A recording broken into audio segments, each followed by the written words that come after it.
વિદ્યાર્થી મિત્રો, આજથી આપણે ગણિતમાં પ્રકરણ 7 ત્રિકોણના અભ્યાસ કરવા જઈ રહ્યા છે.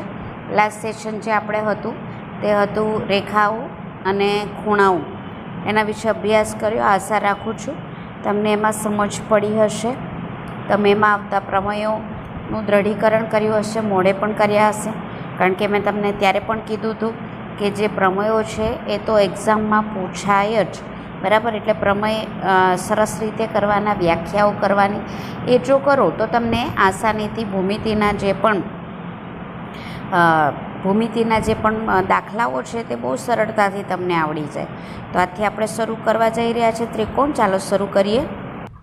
આમ તો મિત્રો ત્રિકોણ વિશે તમે ભણી જ ગયા છો, પણ છતાં ત્રિકોણ, એટલે 3, બરાબર.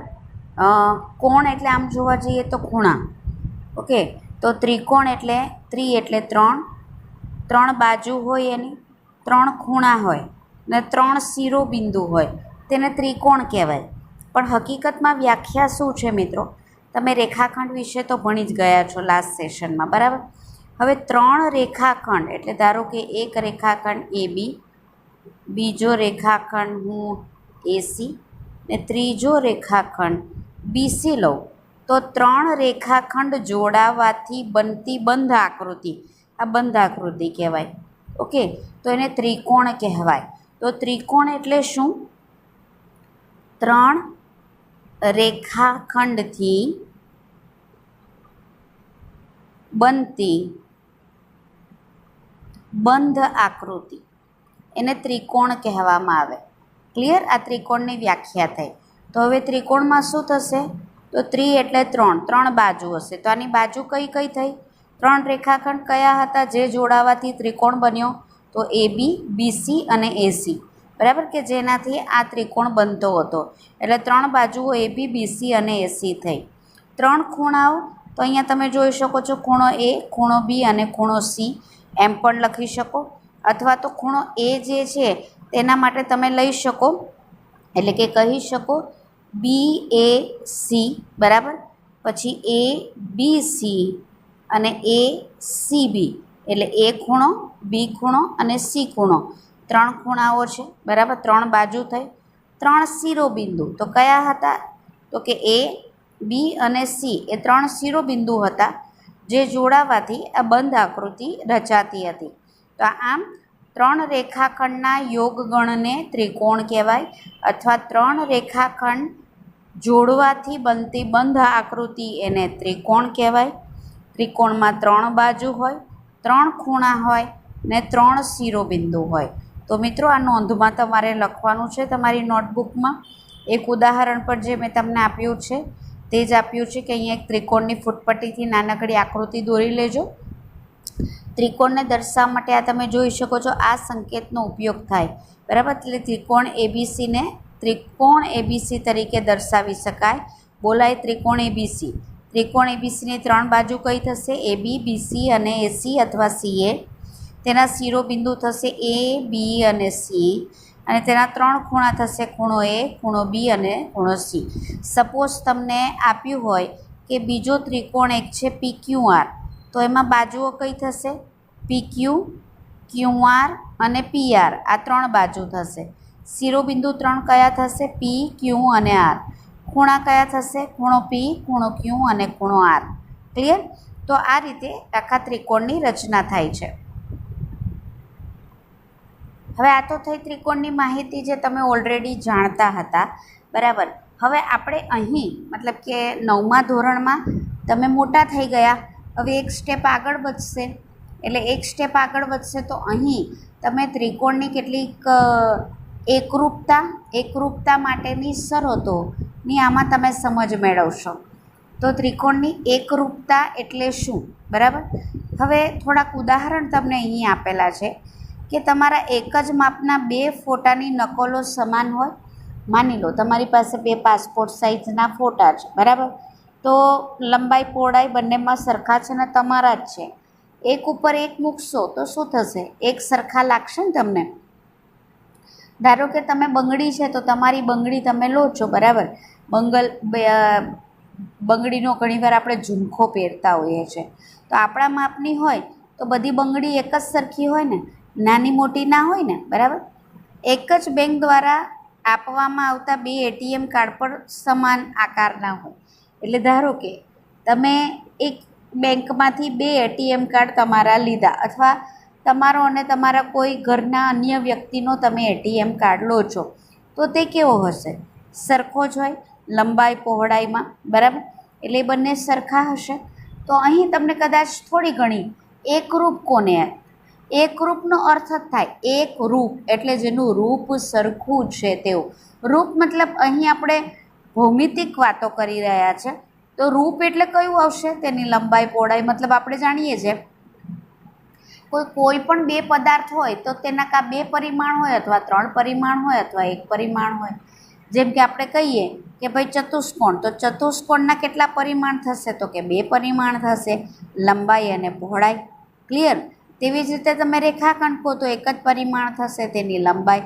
એટલે આવી રીતે કોઈ પણ 2 પદાર્થના જે પરિમાણ છે તે સરખા હોય તો તેને એક રૂપ છે તેવું કહેવાય, કારણ કે એ જે 2 આકૃતિ હોય તે એકબીજા પર બંધ બેસતી આવશે.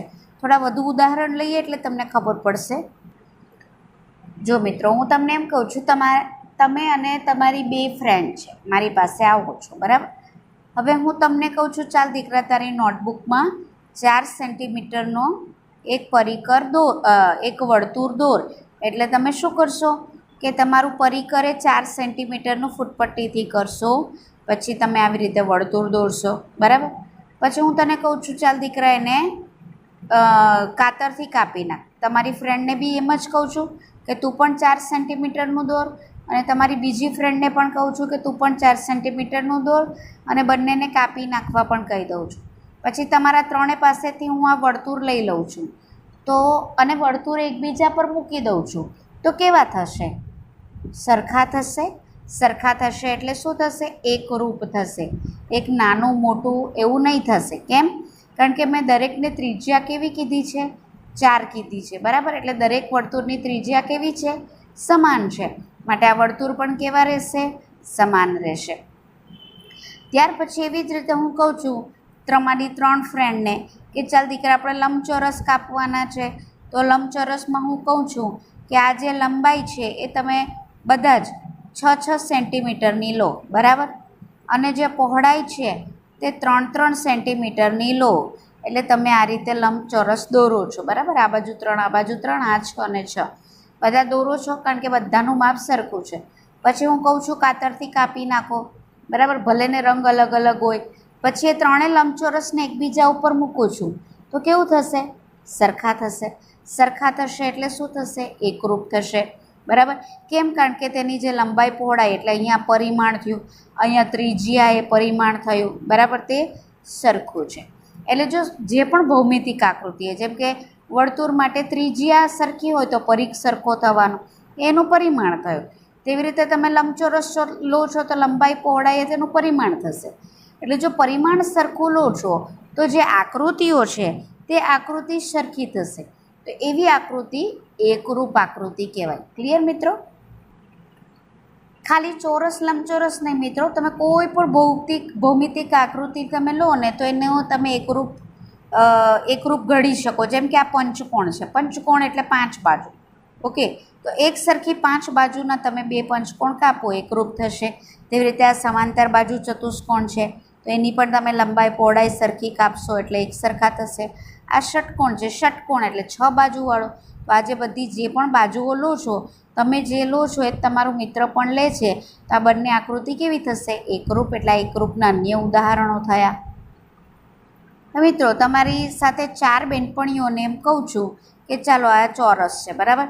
હવે એકને હું કહું છું કે તું 3 સેન્ટીમીટરવાળું ચોરસ, એટલે તમે જાણો બધી બાજુ સરખી હોય, એટલે આ બધી બાજુ 4 બાજુ 3-3ની લેશે. બીજો મિત્ર તમારો 4-4ની લેશે. આને 5ની કહું છું ને આને 2ની કહું છું, બરાબર. આ ચોરસ કાપવા કહું છું અને આ 4 ચોરસને એકબીજા પર મૂકું છું. સરખા થશે? નહીં થાય ને. કેમ નહીં થાય? કારણ કે આપણે જે પરિમાણ લીધું છે એ કેવું છે? એક સરખું નથી, જુદું જુદું છે. માટે આ જે ચોરસ છે તે એકરૂપ થશે નહીં. માટે આ આકૃતિ એકરૂપ નથી એમ કહી શકાય કે જો પરિમાણ સરખા ના હોય તો આકૃતિ એકરૂપ બનશે નહીં. હવે આપણે જે ભૌમિતિક આકૃતિ ત્રિકોણ ભણી રહ્યા છે તેના તરફ હું આવું છું. તો ત્રિકોણમાં એકરૂપ શું, આ માત્ર અત્યારે સમજૂતી માટે કરાવી રહી છું મિત્રો. જ્યાં નોંધ આવશે ત્યાં હું બોલતી જઈશ કે આ તમારે નોટબુકમાં નોંધ સ્વરૂપે લખવાનું છે. જેમ કે મેં તમને ત્રિકોણની જે વ્યાખ્યા છે એને નોંધ તરીકે લખવા માટે કહ્યું છે, બરાબર. હવે અહીંયા જુઓ, આ બે ત્રિકોણ એકરૂપ થશે ને આ બે ત્રિકોણ એકરૂપ થશે. હવે એવું કેમ થશે મિત્રો, જરા વિચારો. તમે તરત જ કહી દેશો, ટીચર આ જે ત્રિકોણ છે ને એની ત્રણેય બાજુ મેં સરખી લીધી છે. બે ત્રિકોણ કાપ્યા, પણ અહીં જે ત્રણેય બાજુ એટલે મિત્રો એવું જરૂરી નથી. આ તો મેં જો કે સરખી બાજુવાળા બંને ત્રિકોણ તમને બતાવ્યા છે કે ધારો કે હું આ 3 લઉં તો બધી બાજુ 3 3 3ની લઈ લઉં છું. ક્લિયર? આ બાજુ હું સપોઝ 5નું લઉં તો 3 3 બાજુ કેવી લીધી, 5 5 5ની. તેવી રીતે આ ત્રિકોણની પણ લઈ લીધી. તો આ સમબાજુ ત્રિકોણ થશે. સમબાજુ એટલે સરખી બાજુવાળા, બરાબર. પણ એવું જરૂરી નથી કે 3 3 બાજુ સરખી હોય એવું જ લો. ઓકે, સપોઝ તમે એક બાજુ લીધી, બરાબર, તે આ 4 સેન્ટીમીટર લીધી. ફોર એક્ઝામ્પલ તમે આ જે લીધી તે 5 લીધી અને ફોર એક્ઝામ્પલ આ જે લીધી તે 4.5ની લીધી. તો બીજો ત્રિકોણ તમે જે બનાવો છો તે પણ કેવો હશે, આવો જ મતલબ શું, 4 5 ને 4.5 બાજુવાળો, બરાબર. અને આ બે ત્રિકોણને કાપો છો તો પણ એકબીજા પર કેવા આવશે, બંધબેસતા આવશે. ક્લિયર? આ પણ એકબીજા પર કેવા આવશે, બંધબેસતા આવશે. એટલે આ ત્રિકોણ કેવું હોય, એકરૂપ કહેવાય. તો એકરૂપ ત્રિકોણની પહેલી શરત શું થઈ ગઈ મિત્રો? પહેલી શરત એ થઈ ગઈ કે જે પણ બે ત્રિકોણ લો, બરાબર, તેની બાજુઓ સરખી હોવી જોઈએ. હવે બાજુઓ સરખી એટલે શું? હવે અહીંયા જરા ધ્યાન આપજો. સપોઝ હું આ ત્રિકોણને ABC નામ આપી દઉં અને આ ત્રિકોણને હું નામ આપી દઉં છું PQR. તો શું થશે, ABનું જે માપ છે તે PQનું માપ હોવું જોઈએ, BCનું જે માપ છે તે QR માપ હોવું જોઈએ, ACનું જે માપ છે, બરાબર, તે આપણું PRનું માપ હોવું જોઈએ. તો જ બંધ બેસતું આવે ને, બરાબર. તો અહીંયા ABનું જે, કારણ કે મેં તમને કીધું તો આ તો મેં સરખી બાજુવાળા ત્રિકોણ લીધા, પણ હમણાં જે દોરીને બતાવેલા એવું પણ હોઈ શકે ને. તો આનું માપ જે છે તે આ માપ લેવાનું, આ જે માપ છે તે આ લેવાનું ને ACનું માપ જે છે તે PRનું લેવાનું. એટલે અહીં તમે જે ABને સરખી બાજુ કઈ થઈ, PQ બીજા ત્રિકોણમાં, અને BCને સરખી બાજુ કઈ થઈ, QR, અને AC બાજુને સરખી બાજુ કઈ થઈ, PR. તો આ જે બાજુઓ છે ને એને અનુરૂપ બાજુઓ કહેવાય. શું કહેવાય? અનુરૂપ બાજુઓ. ક્લિયર? યાદ રહેશે મિત્રો, અનુરૂપ બાજુઓ. ક્લિયર? ઓકે. હવે ખાલી બાજુઓ સરખું હોય તો ચાલે? તમને શું લાગે છે કે એકરૂપ ત્રિકોણ બની જશે? બીજી એક બાબત છે મિત્રો, ત્રિકોણને સરખા થવા માટે અનુરૂપ બાજુઓ તો સરખી થવી જ જોઈએ. પણ સપોઝ આ બે ત્રિકોણને મારે સરખા કરવા છે અને PQRના તમારે જે ઈચ્છા હોય તે તમે નામ આપી શકો. હવે અહીં ખૂણો A અને ખૂણો P સરખા થવા જોઈએ. ખૂણો B અને ખૂણો Qનું જે માપ છે તે પણ સરખું થવું જોઈએ. અને ખૂણા C અને ખૂણા Rનું જે માપ છે ને તે પણ સરખું થવું જોઈએ. જો એ સરખું થાય તો આ બે ત્રિકોણ એકરૂપ થાય. ક્લિયર? એટલે શું શરત કીધી મેં? આ જે A ને સરખો P ખૂણો, B ને સરખો Q ખૂણો ને C ને સરખો મેં R ખૂણો કીધો ને. હવે જેમ આપણે આ બાજુઓને અનુરૂપ બાજુ કીધેલી, તો આ ખૂણા કેવા થશે? અનુરૂપ ખૂણા. એટલે એનો અર્થ શું થાય કે અનુરૂપ બાજુ અને ખૂણા જો બે ત્રિકોણના સરખા થાય તો તે બે ત્રિકોણ કેવા થશે? એકરૂપ થશે. ક્લિયર મિત્રો? એકરૂપ થવાની શરત શું? અનુરૂપ બાજુ અને અનુરૂપ ખૂણા એકરૂપ. એકરૂપ મતલબ શું? સરખા થવા જોઈએ. તો બંને ત્રિકોણ પણ કેવા થશે? એકરૂપ થશે, એટલે કે સરખા થશે. સમજાઈ ગયું? હવે આગળ જોઈએ. અહીંયા તમે જોશો ને મિત્રો તો ટોટલ 6 આકૃતિ આપી છે, બરાબર. હવે આ 6 આકૃતિમાંથી તમે બહુ ધ્યાનથી જોશો તો ઉપર લખેલું જ છે કે કયા કયા ત્રિકોણ એકરૂપ છે, બરાબર. તો તમે જરા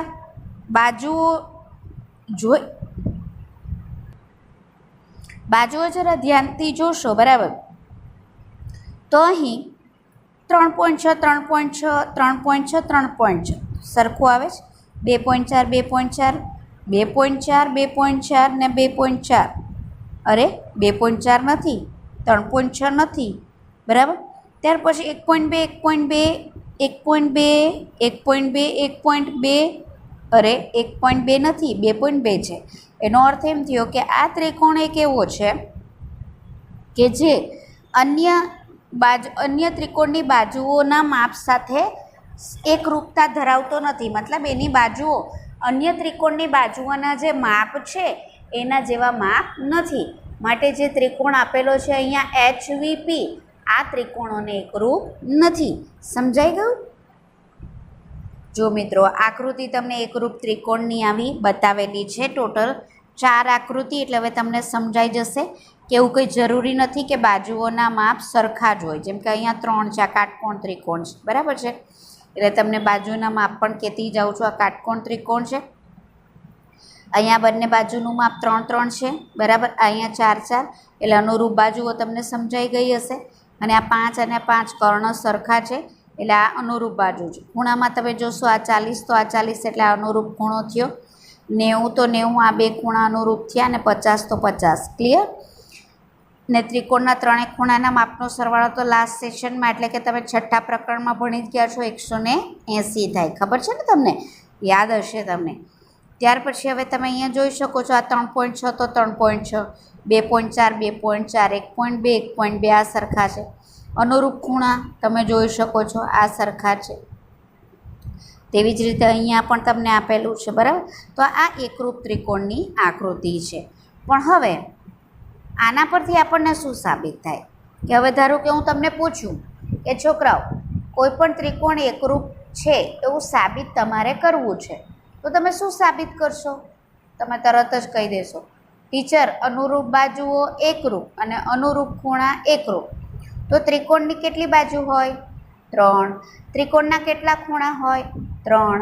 એટલે બે ત્રિકોણને એકરૂપ સાબિત કરવા માટે તમારે શું કરવું પડશે? 3 બાજુ અને 3 ખૂણ એ કેવા કરવા પડશે? એકરૂપ સાબિત કરવા પડશે. એટલે 3 બાજુ અને 3 ખૂણા એકરૂપ સાબિત કરવા એટલે ટોટલ ત્રિકોણના 6, 3 બાજુ અને 3 ખૂણ, 6 અંગ તમારે એક સરખા છે એવું સાબિત કરવું પડે. થોડું વધારે કામકાજ થઈ ગયું ને? તો થોડું ઘટાડી ના શકાય કે ટીચર આપણે 6 અંગમાંથી આપણે 3 સાબિત કરી દઈએ ને 3 ઓટોમેટિક સાબિત થઈ જાય. 3 સાબિત કરીએ એટલે સમજી જ લેવાનું કે બાકીના 3 પર કેવા થશે? એકરૂપ જ થશે. એવું ના થાય? થાય ને. પણ એ પહેલાં આપણે એકરૂપની નિશાની જોઈ લઈએ. જેમ આપણે જોયું કે ત્રિકોણની નિશાની આપણી કેટલી છે? આ છે બરાબર. આ ત્રિકોણની નિશાની છે. આપણે લખીએ ત્રિકોણ ABC, એટલે શબ્દ લખવાની જરૂર ના પડે. તમે શબ્દ પણ લખી શકો ત્રિકોણ ABC, જેમ તમને ફાવે બરાબર. તેવી રીતે મિત્રો એકરૂપની નિશાની આ નિશાની કઈ કહેવાય? તમને ખબર જ છે, બરાબરની. એના ઉપર આવી નિશાની S બરાબર. આ નિશાની કઈ થશે? એકરૂપની. એટલે મારે એવું લખવું હોય કે ત્રિકોણ ABC એકરૂપ ત્રિકોણ PQR. ઓકે, તો શબ્દોમાં પણ લખી શકો અને આ સંકેતમાં પણ લખાય. શેની નિશાની છે મિત્રો? ફરી કહું છું, આ એકરૂપની નિશાની છે. ઠીક છે? તો નોંધમાં તમારે ત્રિકોણની એકરૂપતાની વ્યાખ્યા અહીં જે આપી છે તે લખવાની છે. ધારો કે તમને ત્રિકોણ ABC અને ત્રિકોણ PQR આપેલા છે. બે ત્રિકોણના શિરોબિંદુ વચ્ચેની કોઈ સંગતતા માટે. હવે સંગતતા એટલે શું? તો A ને અનુરૂપ P, B ને અનુરૂપ Q, C ને અનુરૂપ R. અને સંગતતા એક સંગતતા કહેવાય. એ હું તમને હમણાં નેક્સ્ટ ટોપિકમાં સમજાવું છું સંગતતા શું છે મિત્રો. પહેલાં તો એક સંગતતા માટે જો અનુરૂપ ખૂણા એટલે A ને અનુરૂપ P, B ને અનુરૂપ Q અને C ને અનુરૂપ R બરાબર.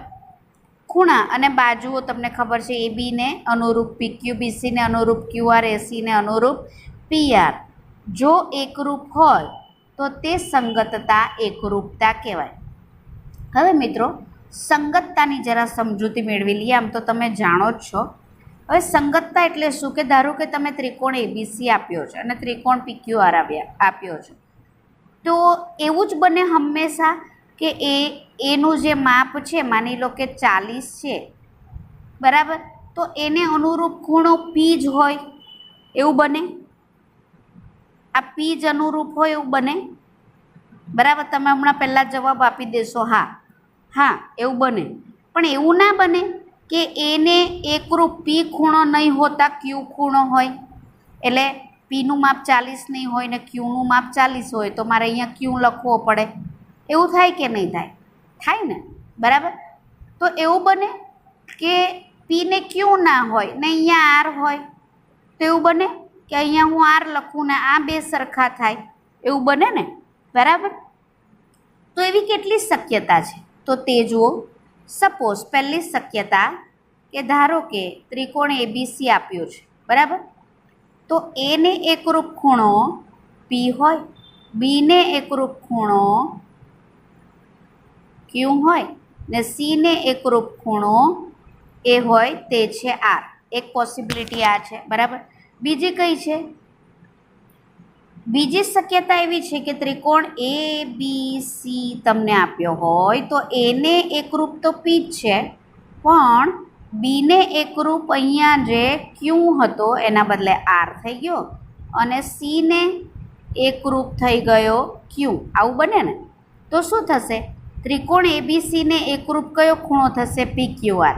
અને અહીંયા કયું થશે? ત્રિકોણ એબીસીને એકરૂપ કયો થશે? P R Q. પી ક્યુ આર નહીં થાય, કારણ કે એને અનુરૂપ પી, બીને અનુરૂપ આર અને સીને અનુરૂપ ક્યુ છે. ક્લિયર? હજી એક પોસિબિલિટી જોઈએ. તો એ બી સી છે તો દરેક વખતે કંઈ એને એકરૂપ પી જ હોય એવું કંઈ જરૂરી છે? ના. તો એને અનુરૂપ ક્યુ છે, એકરૂપ ક્યુ છે, બીને અનુરૂપ પી છે અને સીને અનુરૂપ આર છે. તો કયા બે ત્રિકોણ એકરૂપ થયા? એ બી સી અને QPR. ક્લિયર? ત્યાર પછી હજી એક જોઈએ કે એ બી સી, બરાબર, એને એકરૂપ તો ક્યુ જ છે, પણ અહીં જે બીને એકરૂપ પી હતો એના બદલે અહીંયા આર થઈ ગયો ને સીને એકરૂપ પી થઈ ગયો. તો કયા ત્રિકોણ એકરૂપ થયા? એ બી સી અને QRP. સમજણ પડે છે?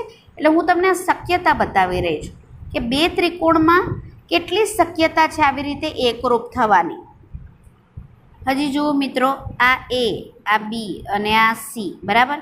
હવે અહીં દરેક વખતે આ પીનો વારો એ સાથે આવી ગયો, ક્યુનો આવી ગયો, તો એ સાથે ક્યુ કે પી જે એકરૂપ હોય એવું થોડી હોય. આર પણ હોય ને, તો બી સાથે પી લઈએ અને સી સાથે આપણે કયો લઈએ? ક્યુ લઈએ. તો કયા ત્રિકોણ એકરૂપ થશે? એ બી સી અને આર પી ક્યુ. એક શક્યતા આવી છે. અથવા એ બી અને સી લીધો, એ સાથે આપણે એકરૂપ આર જ રાખીએ છીએ, બી સાથે જે પી હતો એના બદલે ક્યુ કરી દીધો, સી સાથે જે ક્યુ હતો એના બદલે પી કરી નાખ્યો, તો એ બી સી આર ક્યુ પી. આટલી શક્યતા છે મિત્રો. આમાંથી કોઈ પણ એક શક્યતામાં એવું હોય કે આને અનુરૂપ આ હોય, આને અનુરૂપ આને, અથવા આ હોય, અથવા આ હોય, અથવા આ હોય. આ 6માંથી એક શક્યતા એવી છે કે આ બે ત્રિકોણ એકરૂપ થાય, અનુરૂપ બાજુ ને અનુરૂપ ખૂણા આ રીતે એકરૂપ થાય. એટલે બે ત્રિકોણ માટે એકરૂપ થવા માટે અનુરૂપ શિરોબિંદુની જોડની શક્યતા કેટલી છે? 6. 6માંથી એક હોઈ શકે. આવું તમે શાયદ પ્રાઇમરીમાં ભણી પણ ગયા હશો. ક્લિયર? જેમ કે અહીંયા આપણને એબીસી અને PQR એકરૂપ છે એવું આપ્યું છે, તો આ જે છે તેને સંગતતા કહેવાય કે આને એકરૂપા, આને એકરૂપા. ક્લિયર? તો આ જે અનુરૂપ ખૂણા અને અનુરૂપ બાજુઓની જોડ વચ્ચેનો જે સંબંધ છે એને સંગતતા કહેવાય. તો હવે તમને સમજણ પડી ગઈ? એટલે જો અહીંયા શું આપ્યું છે? બે ત્રિકોણના શિરોબિંદુ વચ્ચેની કોઈ એક સંગતતા. એવું કેમ લખ્યું? કારણ કે ટોટલ શક્યતા કેટલી છે? 6. પણ 6માંથી હોઈ કેટલી શકે? એક અને માત્ર એક સાચી હોઈ શકે, બીજું ન હોઈ શકે. બરાબર? માટે પ્રત્યેક જોડના અનુરૂપ ખૂણાને બાજુઓ જો એકરૂપ હોય, ધારો કે મેં આ સંગતતા લીધી એબીસી અને ક્યુપીઆર, તો અનુરૂપ ખૂણા કયા થશે? એ ને અનુરૂપ ક્યુ, બી ને અનુરૂપ પી, સી ને અનુરૂપ આર. બાજુ કયા અનુરૂપ થશે? એબી ને અનુરૂપ ક્યુપી, બીસી ને અનુરૂપ પીઆર અને એસી ને અનુરૂપ ક્યુઆર. બરાબર. તો આ જો એકરૂપ થાય તો આ બે ત્રિકોણ કેવા થશે?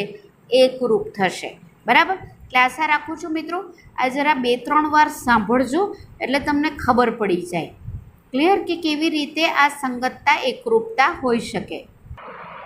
મિત્રો આ પણ તમારે નોંધમાં લખવાનું છે કે ધારો કે તમને ત્રિકોણ એબીસી ને પીક્યુઆર આપેલા છે, પણ એની કઈ સંગતતા એકરૂપ આપેલી છે?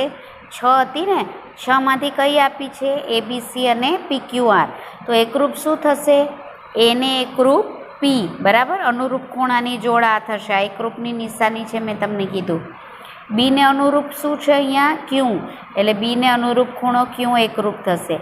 સી ખૂણાને અનુરૂપ કયું થશે? આર, એટલે એ એકરૂપ થશે. બરાબર. તો એ રીતે બાજુ કઈ એકરૂપ થશે?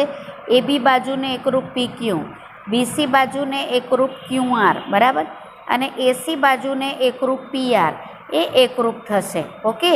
તો હવે તમને આશા રાખું છું કે સમજાઈ ગયું હશે કે સંગતતા એકરૂપતા થવી એટલે શું, અને આપણે કેટલી વસ્તુ સરખી સાબિત કરવી પડે? 3 ખૂણા સરખા સાબિત કરવા પડે અને અનુરૂપ 3 બાજુની જોડ સરખી સાબિત કરવી પડે, તો આપેલો ત્રિકોણ એકરૂપ છે તેમ કહેવાય. એટલે તમારે આ જે નોંધ સ્ક્રીન પર દેખાઈ રહી છે તે તમારી નોટબુકમાં નોંધ તરીકે લખવાનું છે. અને આ રીતે સ્ક્રીનમાં જે તમને આકૃતિ પણ દેખાઈ રહી છે એ પણ તમારે દોરવાની. એટલે તમને આમાં સંકેત દ્વારા બતાવેલું છે કે એ બી બાજુને અનુરૂપ બાજુ એક લીટો અહીંયા છે ને એક લીટો અહીંયા, એટલે અનુરૂપ બાજુ સરખી છે. અહીંયા 3 લીટા ને આ પણ 3 લીટા, એટલે આ બે બાજુ સરખી છે.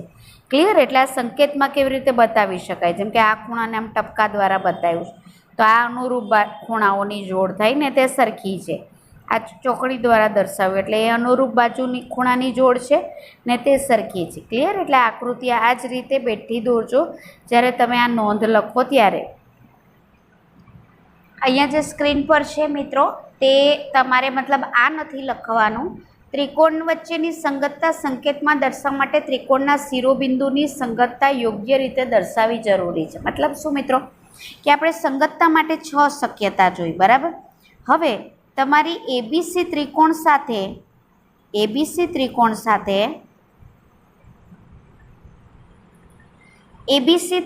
સાથે ધારો કે પીક્યુ આર એક સંગતતા એકરૂપ હોય ને તમે ક્યુઆર પી લખો તે ના ચાલે. Clear.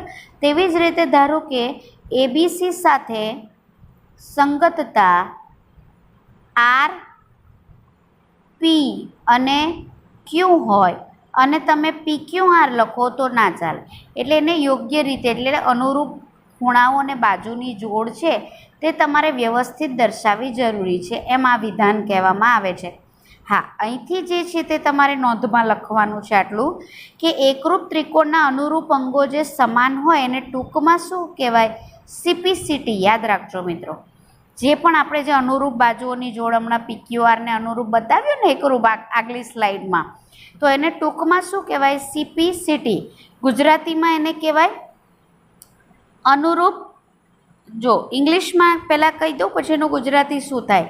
Corresponding parts of congruent triangle. Corresponding parts એટલે અનુરૂપ બાજુને અનુરૂપ ખૂણા, એટલે અનુરૂપ ભાગો. પાર્ટ્સ એટલે ભાગો. તો ભાગ કયા થશે? ખૂણા અને બાજુ. બરાબર. ઓફ કોંગરન્ટ. કોંગરન્ટ એટલે એકરૂપ ત્રિકોણ. એકરૂપ ત્રિકોણના એકરૂપ અથવા તો અનુરૂપ ભાગો, એટલે એને શું કહેવામાં આવે? સીપીસીટી. ઓકે. એટલે આટલું સીપીસીટી લખો એટલે સમજાઈ જશે કે આ તમે જે બતાવેલી છે સંગતતા એ સીપીસીટી છે, એના અનુરૂપ બાજુ અને અનુરૂપ ખૂણા છે, અર્થાત ત્રિકોણના અનુરૂપ અંગો. એવું ગુજરાતીમાં થાય. ગુજરાતીમાં લખશો આખું તો પણ ચાલશે, ટૂંકમાં સીપીસીટી લખો તો પણ ચાલે. હવે આગળ કીધું તેમ કે ત્રિકોણ તમારે એકરૂપ સાબિત કરવો હોય તો અનુરૂપ 3 ખૂણા અને અનુરૂપ 3 બાજુ જે છે તે તમારે એકરૂપ સાબિત કરવા પડે. તો થોડી લાંબી પ્રક્રિયા થઈ જાય. બરાબર. તો થોડું ટૂંકું ના થઈ શકે? કે 3 આપણે એકરૂપ સાબિત કરી દઈએ કોઈ પણ ખૂણાને બાજુની જોડ અને બાકીના ઓટોમેટિક સાબિત થઈ ગયા, એટલે 6માંથી આપણે ખાલી 3 જ એકરૂપ છે એવું સાબિત કરી શકાય? તો હા. તો મિત્રો આ યાદ રાખી લેજો, જે હું તમને ડિટેલમાં આ બધું સમજાવવાની જ છું, પણ ખાલી ત્રિકોણની એકરૂપતાની આ જે 5 શરત છે તે 5 શરત છે. પહેલી જે છે તે છે બા ખૂ બા, એટલે અર્થ શું થાય? બાજુ ખૂણો બાજુ. એ કેવી રીતે એ હું તમને પછી સમજાવું છું. ત્યાર પછી છે બા બા બા, એટલે બાજુ બાજુ બાજુ, બરાબર. ત્યાર પછી છે ખૂ બા ખૂ, એટલે હવે શું થશે તમને સમજાઈ જ ગયું હશે, ખૂણો બાજુ ખૂણો. ક્લિયર? ત્યાર પછી છે કા ક બા, હવે કાટખૂણો કર્ણ અને બાજુ. તો નેચરલી આ કયા ત્રિકોણ માટે હશે? કાટકોણ ત્રિકોણ માટે, કારણ કે કાટખૂણો અને કર્ણ તો કાટકોણ ત્રિકોણમાં જ આવે ને. બાકીની જે છે આ બાકીની શરતો એ ગુરુકોણ સમબાજુ કોઈ પણ ત્રિકોણ માટે હોઈ શકે. આ જે શરત છે ખાલી કાકબા એ કોના માટે હશે? કાટકોણ ત્રિકોણ માટે. તે જ પ્રમાણે છે ખૂ ખૂ બા, એટલે ખૂણો ખૂણો બાજુ. ક્લિયર? આનો આપણે ડિટેલ પણ અભ્યાસ કરીશું. આ તમારે આકૃતિ નોંધમાં દોરવાની છે ને નીચેનું પણ લખવાનું છે. પહેલી શરત સમજીએ, બાખું બા એટલે હું બાજુ ખૂણો બાજુ, પણ એ વળી શું? તો તમે જુઓ, ધારો કે 2 ત્રિકોણ આપ્યા છે, એમાં એક અનુરૂપ બાજુની જોડ એટલે શું છે? AB એકરૂપ PQ. ઓકે. બીજી અનુરૂપ બાજુ આપી છે BC અને QR, તે પણ કેવી આપી છે? એકરૂપ, એટલે સરખી આપી છે. અને તમે જોશો કે આ જે અનુરૂપ બાજુથી બનતો ખૂણો જુઓ, જેમ કે આ AB ને BC જોડાય તો ખૂણો B બને. જુઓ, PQ અને QR જોડાય તો Q બને. ક્લિયર? એટલે આ અનુરૂપ બાજુઓ આપી છે, એના જોડાવાથી જે બનતો ખૂણો છે ને મિત્રો, તેને યાદ રાખજો, એને કહેવામાં આવે છે અંતર્ગત ખૂણો. શું કહેશો મિત્રો? અંતર્ગત ખૂણો. ક્લિયર? આ જે છે અંતર્ગત ખૂણો, એટલે અહીં AB અને BCનો અંતર્ગત ખૂણો કયો થશે? B. PQ અને QRનો અંતર્ગત ખૂણો કયો થશે? Q. એટલે B અને Q સરખો. જો યાદ રાખજો, ખૂણો તો A પણ ને P પણ સરખો લઈ શકાય ને એક ખૂણા માટે, પણ એ નથી લેવાનો. C અને R પણ લઈ શકાય ને, પણ એ નથી લેવાનો. કયો લેવાનો?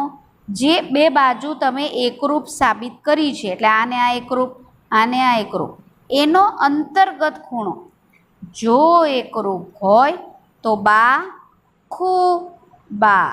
હવે સમજાઈ ગયું? તો હવે તમારે સાબિત તમે એકરૂપ નથી કર્યા એવા કયા ખૂણા છે? P ને Q એ નથી કર્યા. આપણે તો 3 જ સાબિત કર્યું કે આ 3 એકરૂપ છે.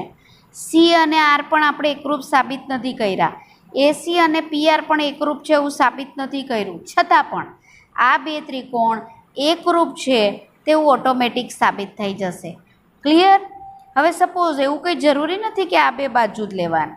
માની લો કે તમે AC અને BC એકરૂપ, PR અને QR એકરૂપ છે એવું લીધું, બરાબર?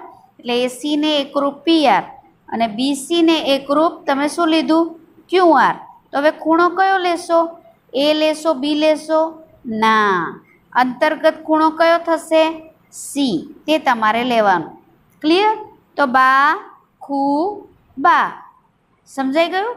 બા ખૂ બા ના રીતે આ ઓટોમેટિક એકરૂપ થઈ જાય. મતલબ હવે તમારે A ને P સરખા છે એવું સાબિત કરવાની જરૂર નથી, B ને Q સરખા છે એવું સાબિત કરવાની જરૂર નથી, AB અને PQ સરખા છે એવું સાબિત કરવાની જરૂર નથી. 3 સાબિત કરી દેવાનું.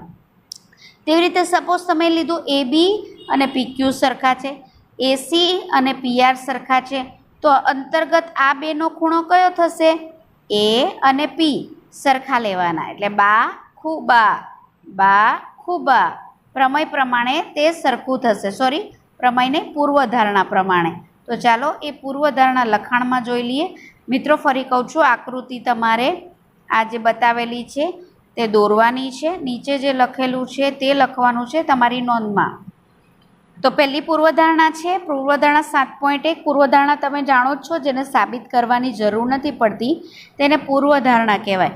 તો એ બાખુબા પૂર્વધારણા આ પ્રમાણે થશે કે જો બે ત્રિકોણ માટે એક ત્રિકોણની બે બાજુ લીધેલી ને આપણે બે બાજુ લીધી અને અંતર્ગત ખૂણો બીજા ત્રિકોણની અનુરૂપ બાજુ એટલે પહેલા ત્રિકોણની બે બાજુ તેની અનુરૂપ બાજુ સાથે અંતર્ગત ખૂણો બીજા ત્રિકોણના અંતર્ગત ખૂણા સાથે સરખું હોય તો તે બંને ત્રિકોણ બાખુબા પૂર્વધારણા પ્રમાણે સરખો થાય. સરખો મતલબ એકરૂપ થાય. તો તમે જોઈ શકો છો આપણે 6માંથી કેટલા અંગો એકરૂપ સાબિત કર્યા?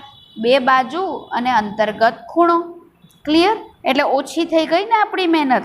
6 અંગ સાબિત કરવા પડતા હતા એકરૂપ, એના બદલે આપણે 3 કર્યા. તો મિત્રો આ પૂર્વધારણા પર તમારે નોંધમાં લખવાની છે, યાદ પણ રાખવાની છે. નેક્સ્ટ છે તે મિત્રો જુઓ પ્રમેય 7.1 ખૂ બા ખૂ. ઓકે, કદાચ તમને થોડું સમજણ પણ પડી ગઈ હશે. પહેલામાં બે બાજુનો અંતર્ગત ખૂણો હતો, હવે અહીંયા શું થશે? બે ખૂણા અને અંતર્ગત બાજુ થશે. એટલે તમે જુઓ ત્રિકોણ એબીસી અને અહીંયા DEF લીધેલો છે. કયા ખૂણા એકરૂપ બતાવ્યા છે? બીને એકરૂપ ખૂણો E છે, સીને એકરૂપ ખૂણો F છે.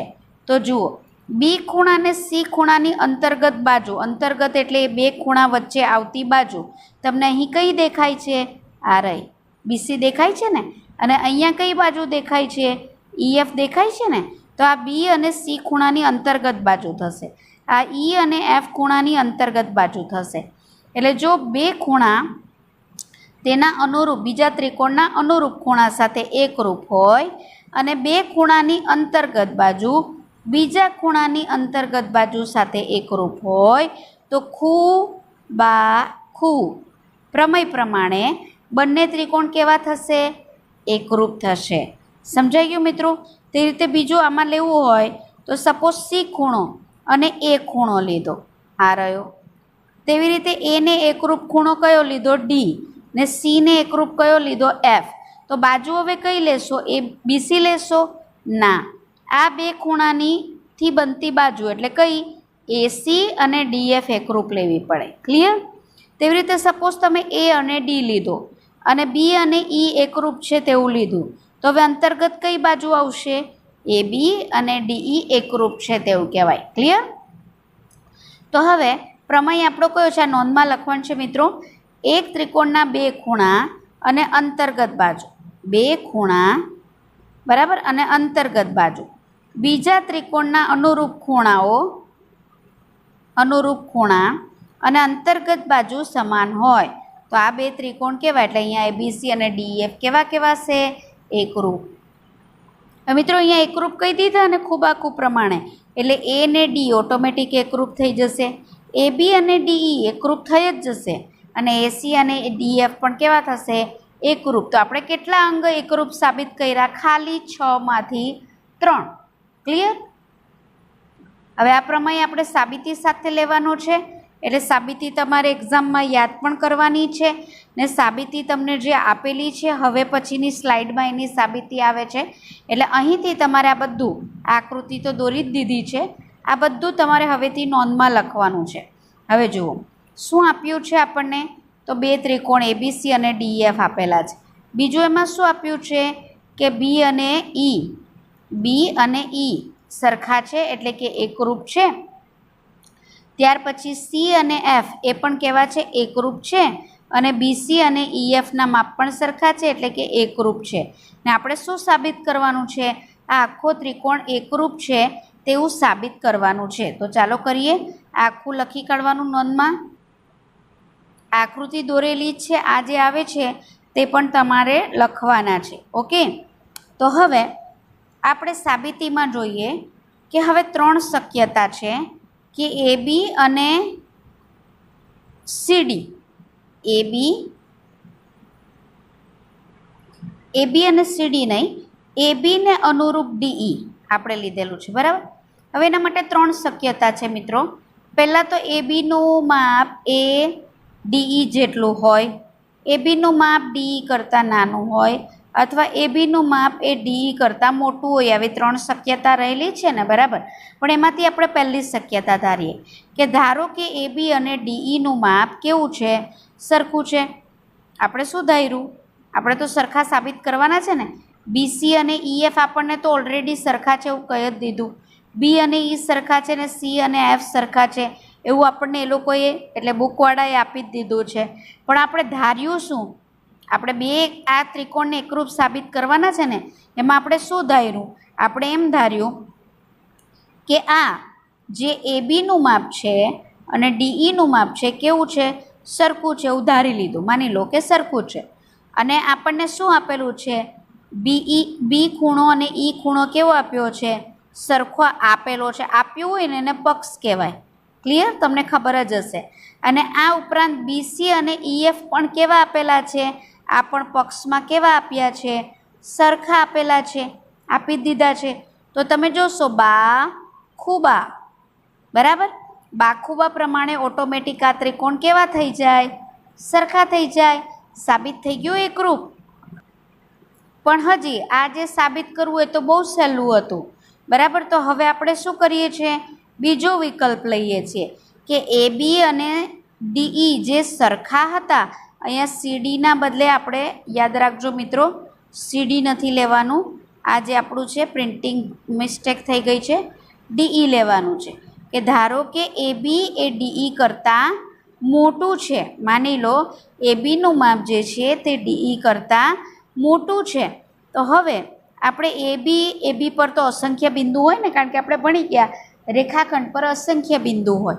તેમાંથી પી બિંદુ આપણે એવું લઈએ છીએ, તેમાંથી પી બિંદુ આપણે એવું લઈએ છીએ કે અહીંયા જે પીબીનું માપ છે તેટલું ડીઈનું માપ થાય. કારણ કે એ બીનું માપ તો ડીઈ કરતાં મોટું થઈ જતું હતું ને, તો ડીઈ જેટલા માપનું અહીંયા પી બિંદુ એવું લઈએ કે જેથી પીબી અને ડીઈ સરખા થાય, બરાબર.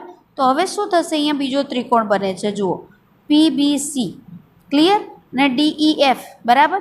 હવે એનો વિચાર કરીએ તો પીબી અને ડીઈ સરખા છે, બીસી અને ઈએફ આપણને પક્ષમાં સરખા આપ્યા છે, અને ઈ અને એફ કેવા થાય? સરખા થાય. એટલે અહીંયા જે ત્રિકોણ પીબીસી અને ડીઈએફ કેવા થાય? બાખુબા પ્રમાણે એકરૂપ થાય. તો હવે અહીંયા આ બે ત્રિકોણ આજે તમને બતાવેલા છે કે ભાઈ અહીંયા જે આ ત્રિકોણ જે છે અને આ ત્રિકોણ આપણો ડીઈએફ તે સરખો થાય. તો એનો અર્થ શું થયો? પીસીબી અને ડીએફઈ એ કેવા થાય? સરખા. કેમ? કારણ કે આ બે ત્રિકોણ આપણે એકરૂપ સાબિત કરી દીધા, બરાબર. પણ પક્ષમાં તો શું આપ્યું છે? પક્ષમાં એવું આપ્યું છે કે પીસીબી અને ડીઈએફ એકરૂપ નહીં, એસીબી અને ડીઈએફ એકરૂપ છે. એટલે આપણને પક્ષમાં આપ્યું છે કે પીસીબી ને ડીઈએફ એકરૂપ નહીં, એસીબી અને ડીઈએફ એકરૂપ છે. તો એનો અર્થ એમ થાય કે જે એસીબી અને પીસીબી બંનેનું માપ કેવું છે? સરખું છે. હવે આવું કેવી રીતે બને? જો પી બિંદુ લે તો, બરાબર. હવે આ ત્યારે જ બને કે જ્યારે તમે એ બિંદુ લીધું છે ત્યાં જ પી બિંદુ લો. કારણ કે આપણે આગળની આકૃતિમાં આપણે જે લીધું તેમાં એવું લીધું ને, આ રીતે લીધેલું એ બી સી અને અહીં પી બિંદુ લીધેલું ને.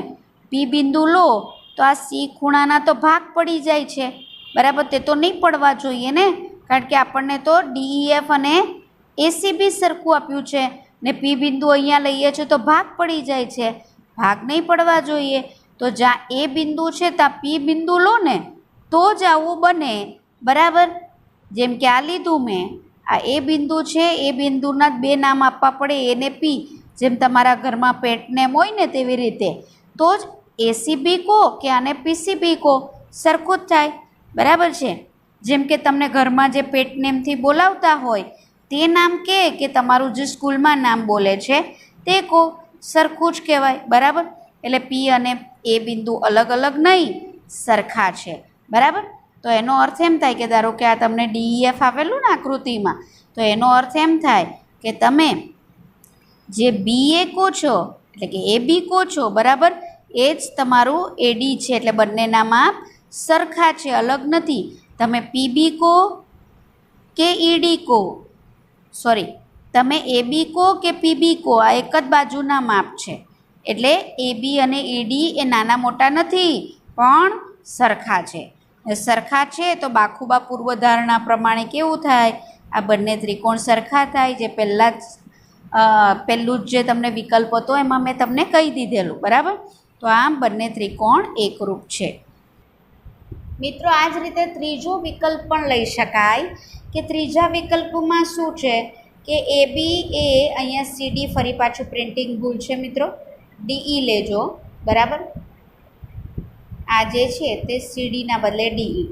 જે એબીનું માપ છે તે ડીઈ કરતાં નાનું છે એવું લઈ શકાય ને, બરાબર. તો તમારી આકૃતિ જે તમારું શું થશે કે અહીંયા જે એબી ઉપર પી બિંદુ અહીં લીધું ને, એના બદલે તમે શું કરશો, આને આમ લંબાવશો અને પી બિંદુ અહીંયા એવું લેશો કે જેથી બીપી અને ડીઈ સરખા થાય. તો અહીંયા તમારો ત્રિકોણ પીબીસી બનશે. આગળના જેવું જ થશે, પણ પી અહીંયા હતો એના બદલે અહીંયા આવી ગયો. આ ખાલી સમજૂતી માટે જ. ને આગળની જેમ જ આપણે સાબિત કરી શકીશું કે એ બિંદુ ને પી બિંદુ અલગ અલગ નહીં પણ સાથે લેવા પડે. તો તમારે આ ત્રીજો વિકલ્પ લખવાની જરૂર નથી, તમારે ખાલી અહીંયા લખી જ દેવાનું. એટલે તમે આ વિધાન આખું લખી નાખજો તમારી નોટબુકમાં, પણ એક્ઝામમાં આ પ્રમેય પૂછાય તો તમારે લખવાનું કે આ જ રીતે ત્રીજા વિકલ્પ માટે પણ જો એબી એ લઘુત્તર ડીઈ હોય તો અહીં આપણે સાબિત કરી શકીએ કે એબી અને ડીઈ સરખા છે અને એના માટે એબીસી અને ડીઈએફ સરખા છે એવું આપણે લઈ શકીએ. તો આમ મિત્રો આજના સેશનમાં આપણે બાખુબા અને ખૂબાખું એ બે શરત જોઈ. તમે એને નોંધમાં લખજો અને એ પ્રમેય આખો સમજી અને યાદ કરવાનો પ્રયત્ન કરજો. આગલા સેશનમાં આપણે બીજી જે શરતો છે એના વિશે અભ્યાસ કરીશું. જ્યાં સુધી મિત્રો આપણી જે 5 શરતો છે એ તમને સમજ ના પડે ત્યાં સુધી તમે અન્ય દાખલાઓ કરી શકતા નથી. પણ જો એકવાર તમને આ જે શરતો છે એ સમજાઈ ગઈ તો તમે બહુ જ ઝડપથી અને એકદમ કેમ સરળતાથી કોઈ પણ સાબિત કરવાના દાખલા બહુ આવશે મિત્રો આમાં, પણ બહુ સરળતાથી કરી શકશો. એટલે જે કંઈ પણ મેં સમજાવ્યું છે એને તમે 4-5 વાર રિવાઇઝ કરો, પુનરાવર્તન કરો અને એને તમે યાદ કરવાનો પ્રયત્ન કરો કે ટીચરે શું કીધું, કેવી રીતે કીધું, કેમ આમ કીધું, એ સમજવાનો પ્રયત્ન કરો. તો સરળતાથી તમે સાબિતીના દાખલા કરી શકશો. હજી આગલા સેશનમાં આપણે ત્રિકોણની એકરૂપતાની કેટલીક શરતો આપણે જોઈશું. તો આજે આપણે બાખુબા અને ખૂબાકુ શરત સાથે અહીંયા જ વિરમીએ છીએ. નવા સેશનમાં ફરી મળીશું.